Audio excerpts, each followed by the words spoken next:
Hello friends, welcome back to my channel Rainbow. और आज मैं बताऊंगी, अगर आपके एक्सोरा प्लांट में बिल्कुल फ्लावर नहीं आते, कलियां नहीं बनते, तो इसके लिए क्या फर्टिलाइज़र दे सकते हैं। आपके यहाँ अगर बहुत ज़्यादा गर्मी है तो आप कौन से फर्टिलाइज़र दे सकते हैं, और आपके यहाँ अगर बहुत ज़्यादा बारिश हो रही है तो क्या फर्टिलाइज़र दे सकते हैं प्लांट में ज़्यादा से ज़्यादा कलियाँ बनने के लिए। और इसके लिए जो फर्टिलाइज़र बताऊंगी, प्लांट की सही ग्रोथ भी होगी, प्लांट में अच्छी फ्लावरिंग भी होगी। तो एक्सोरा एक साल भर फ्लावरिंग करने वाला प्लांट है।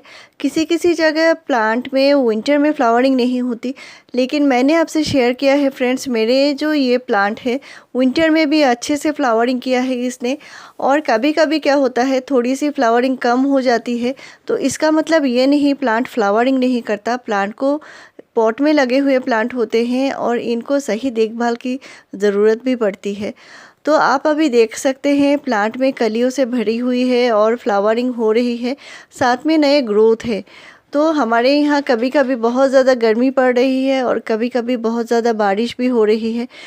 तो हम चाहते हैं हमारा पौधा गर्मी हो या सर्दी हो या बारिश हो, सही से ग्रोथ करे और फ्लावरिंग करे। तो इसके लिए मैं क्या क्या करती हूँ आप देख लीजिए। मेरे प्लांट की जो पॉट की मिट्टी है वो गीली है, और इस गीली मिट्टी में कभी कभी फंगस का प्रॉब्लम भी हो जाती है। तो बारिश होने के बाद अगर थोड़ी सी बारिश रुक जाए तो मिट्टी की हल्की गुड़ाई कीजिए।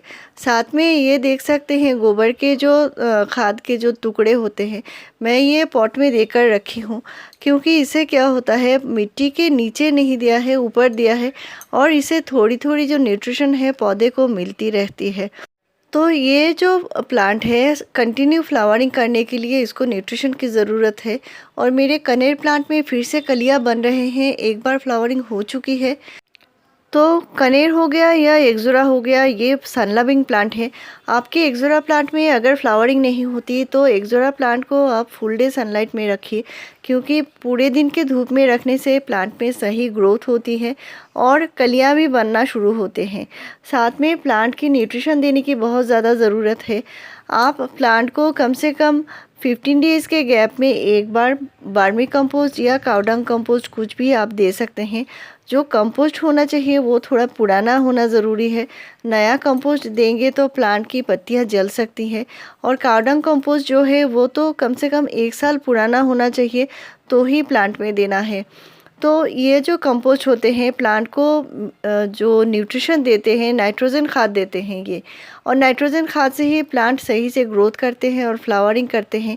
अगर आपके यहाँ बारिश हो रही है तो बारिश में आप जो फर्टिलाइज़र दे सकते हैं, इसमें आप नाइट्रोजन खाद थोड़ा कम देंगे तो भी चलेगा, क्योंकि बारिश के जो पानी होती है इसमें बहुत ही अच्छी मात्रा में नाइट्रोजन मिलता है पौधे को। तो अगर बारिश हो रही है तो आप कंपोस्ट थोड़ा कम करके दे सकते हैं। आप कौन से फर्टिलाइज़र दे सकते हैं वो मैं आगे बताऊंगी। साथ में आपको ये काम करना है, अगर बारिश रुक जाती है तो पौधे के ऊपर एक बार फंजीसाइड का स्प्रे ज़रूर कर दीजिए। वो आप कम से कम 10 डेज़ में एक बार कीजिए, क्योंकि एक्सोरा की मिट्टी जो है अगर बहुत ज़्यादा देर तक गीली रहती है तो कभी कभी फंगस का भी प्रॉब्लम आता है। तो फंजीसाइड 2 ग्राम 1 लीटर पानी में घोल के पूरे प्लांट के ऊपर स्प्रे कर दीजिए। तो ये काम आपको 10 डेज़ में एक बार ज़रूर करना है।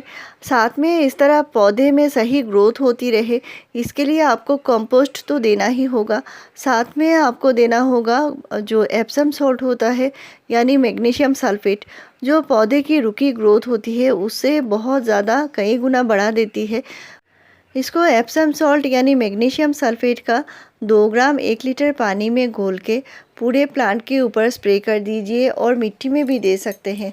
तो एप्सम सॉल्ट एक ऐसा चीज़ है जो प्लांट को सही से ग्रोथ करने में मदद करेगी। और ये जो पत्तियां जो कभी कभी क्या होता है लाइट ग्रीन कलर की हो जाती है, एक्सोरा प्लांट में भी ऐसा कभी कभी होता है, तो इससे जो पौधा है बहुत हेल्दी बना रहेगा और पत्तियां जो हैं बहुत डार्क ग्रीन कलर की होंगी। तो पौधे में इस तरह जो पीले पत्तियां आते हैं या कटे फटे पत्तियां हो रहे हैं, इनको आपको क्लीन कर देना होता है। तो पॉट की मिट्टी क्लीन रखेंगे तो जो प्लांट है वो हमेशा हेल्दी रहेगा। पुराने जो फूल होते हैं इनको तोड़ देने होते हैं। इससे प्लांट में क्या होता है, नए नए कलियां बनना फिर से शुरू हो जाती है। और प्लांट की ग्रोथ सही रखने के लिए, प्लांट में कलियां बनने के लिए अभी मैं जो फर्टिलाइज़र बताऊंगी वो आप अपने बारिश में भी दे सकते हैं, पौधे की मिट्टी में। साथ में आप बहुत ज़्यादा धूप है, गर्मी है तो भी दे सकते हैं, क्योंकि ये हमारे प्लांट को न्यूट्रिशन तो देता ही है, साथ में पौधे को बहुत सारी बीमारियों से बचाता है। तो एक्सोरा एक हेवी फीडर प्लांट होता है, इसके लिए पौधे को वीक में एक बार ज़रूर फर्टिलाइज़र देना पड़ता है। लेकिन सॉलिड जो फर्टिलाइज़र होते हैं वो हम 15 डेज़ के गैप में एक बार ज़रूर देते हैं। तो एक्सोरा प्लांट में कौन सा फर्टिलाइज़र देना सही होता है, इस पर एक्सोरा प्लांट के ऊपर जो प्लेलिस्ट दिया हुआ है उसमें आपको वीडियोज़ मिल जाएंगे। और फ्लावरिंग के लिए जो लिक्विड फर्टिलाइज़र मैं आपसे शेयर करती रहती हूँ, तो इस तरह के लिक्विड फर्टिलाइज़र से प्लांट में बढ़िया से फ्लावरिंग होती है। इनको ज़रूर यूज़ कीजिए। इसलिए पॉट की मिट्टी को हल्के मॉइस्ट रखना ज़रूरी है।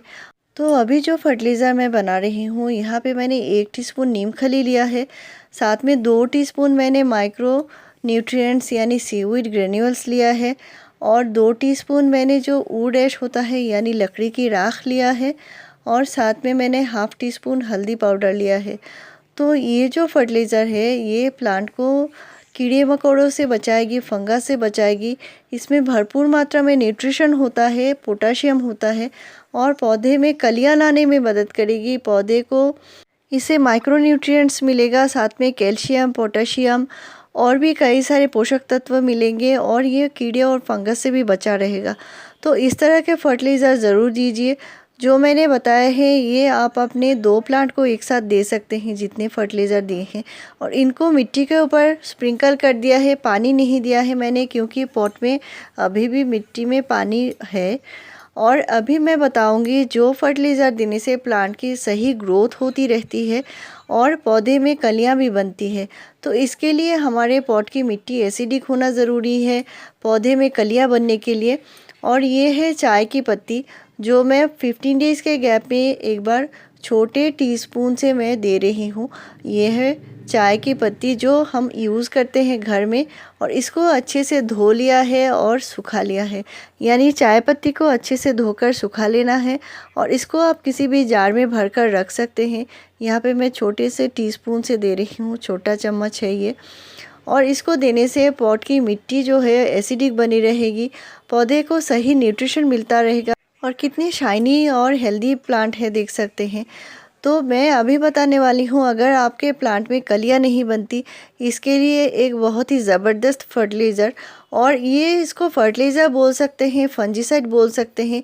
और इस तरह के जो न्यूट्रिशन होते हैं आप महीने में एक बार दे सकते हैं।